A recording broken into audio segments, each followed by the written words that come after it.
నేను సూటు అడుగుతున్నాను కేంద్ర మంత్రిని అడుగుతున్నాను, ఇది బాధ్యత ఎంత ఉందో అసలు మీరు అడగాలి. నేను అడిగిన క్వశ్చన్ని వచ్చినప్పుడు ఈ రాష్ట్రంలో అధికారం వచ్చిన ముందు రోజుకి, ఏ రోజు అధికారం వచ్చిందో ఆ రోజుకి మన విశాఖపట్నం ఎయిర్పోర్ట్ నుంచి ఎన్ని ఫ్లైట్లు ఏ డెస్టినేషన్కి వెళ్ళాయి, ఇవాళ ఎన్ని విమానాలు ఏ డెస్టినేషన్కి వెళ్తే చెప్పనండి, ఎక్కువ తగ్గిపోతే పెరిగే చెప్పనండి. ఏంటి ఉద్ధరిస్తుంది కేంద్ర మంత్రి చెప్పండి, అడగండి. నా తరపున మీరు అడగండి. మీకు బాధ్యత లేదా? మీ ప్రెస్కి బాధ్యత లేదా? మీ ఈనాడికి బాధ్యత లేదా? మీ ఏబీఎన్ బాధ్యత లేదా?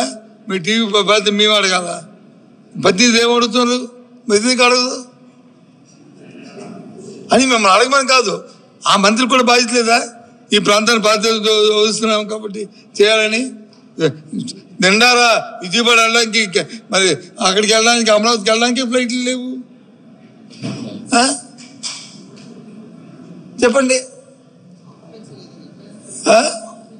ఆక్యుపెన్సీ లేకపోతే ప్రభుత్వం వచ్చి సపోర్ట్ చేసి చేయాలా? ఎన్నో స్కీమ్లు ఇంతకుముందు ఎలా ఉన్నాయి, ఇంతకుముందు ఏమొచ్చాయి, ఇంతకుముందు ఎలా వచ్చాయి? దానికి ఒక స్కీమ్ ఉంది కదా, వడాన్ స్కీమ్ ఉంది, ఆ స్కీమ్లో పెట్టి చేయాలి కదా. మరి అంతకుముందు ప్రభుత్వాలు ఎలా చేసాయి? ఎంతసేపు ఊరికినే మీ 4 టీవీలు పెట్టుకొని మీరు వెనక పెట్టుకుని తాను అనుకొని వాయించుకొని వెళ్తే ప్రజలకు వచ్చి సౌకర్యం, ప్రజలకు కావాలి, వాళ్ళకి వచ్చి సౌకర్యాలు కావాలి, ఆ ప్రాంత అభివృద్ధి చెందాలి, ఆ కార్యక్రమం జరగాలి. ఇవాళ కూడా చెప్తున్నాం, ఏమైనా విశాఖపట్నంలో ఈ ప్రాంత అభివృద్ధి జరిగిందంటే అది స్వర్గీయ రాజశేఖర రెడ్డి గారు జగన్మోహన్ హయాంలో జరిగింది. ఏ అంశానికి వెళ్తే ఓ డిబేట్ కానీ మేము రెడీ. చెప్పండి, ఎందుకండి ఇవాళ ఇందాక చిల్లర దుకాణాల గురించి చెప్పాడు. చిన్న షాపులు తీసి అది చిల్లర కోట్లు ఇబ్బంది పెట్టారు. మనకి కొంచెం నైట్ ఫుడ్ కోర్ట్ ఉండేది ఎల్ఐసి బిల్డింగ్ దగ్గర, నేనే ప్రారంభించాను. అంశం ఏంటి?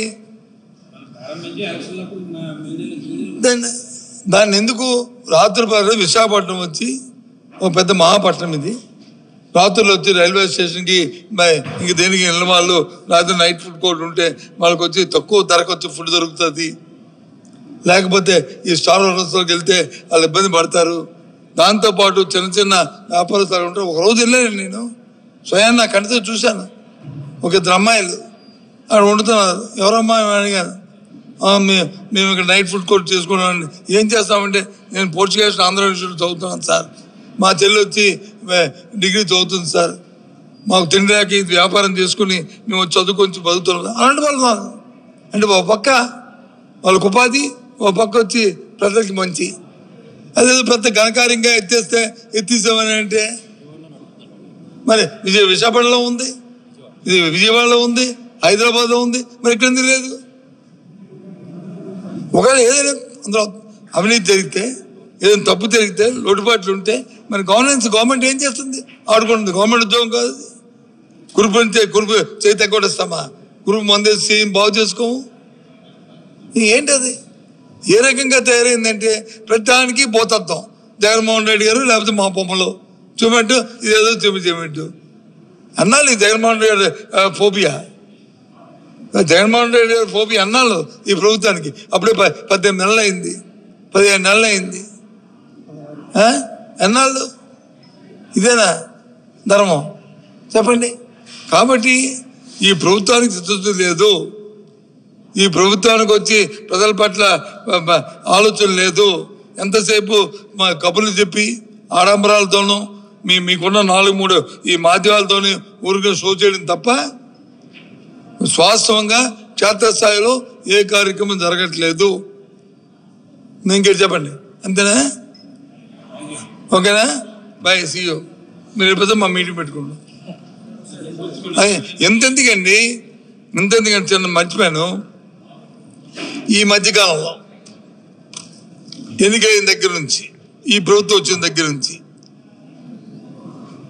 ఏ పాఠశాలలో తీసుకోండి, గురుకుల పాఠశాల తీసుకోండి, కేజీబీ తీసుకోండి, లేకపోతే మామూలు హై స్కూల్స్లో తీసుకోండి, లేదా టౌన్లో ఉన్న మున్సిపల్ హై స్కూల్స్ తీసుకోండి.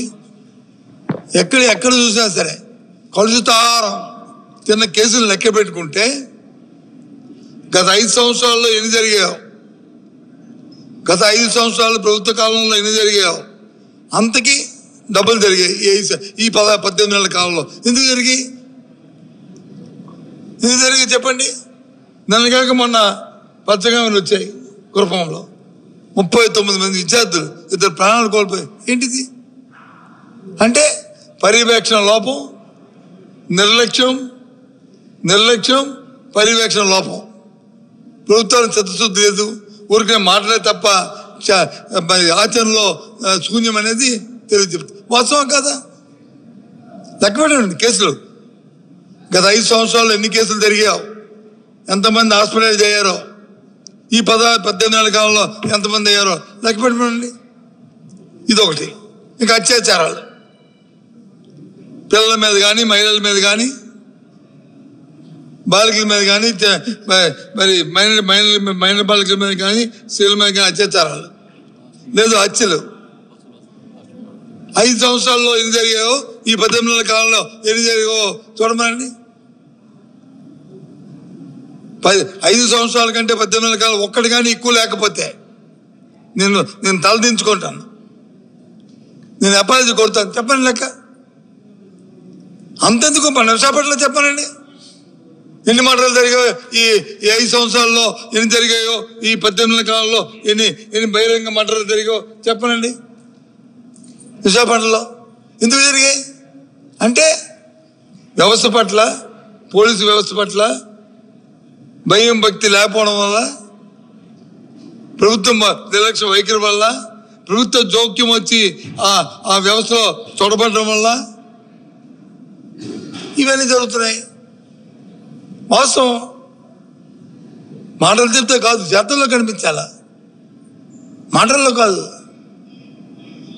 ప్రభుత్వం మేము 15 సంవత్సరాలు మంత్రి తీస్తాం. ప్రతి అంశానికి ఆ ఇష్యూలో దూరమే. పోలీసు తీసుకొని పోలీసు పని చేసుకోవాలా, అవసరమైన పోలీసులు పర్యవేక్షించుకోవాలి మీ పైనుంచి.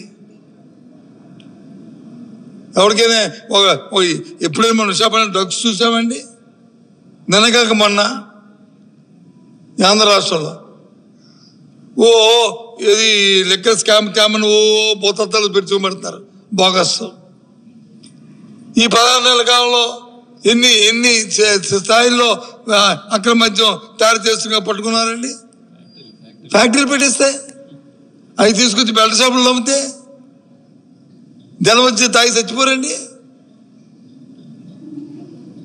సూర్యకి తాగితే, కల్తీ మద్యం తాగితే చచ్చిపోరా?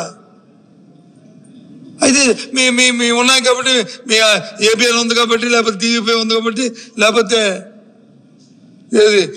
మీ టీవీ ఉంది కాబట్టి అవి చూపెట్టారు. అవి అసలు వాళ్ళ కంటికి పచ్చకామెలాగా అవి కనీ కనిపించవు. పచ్చకామెలో చుట్టే అయిపోయింది.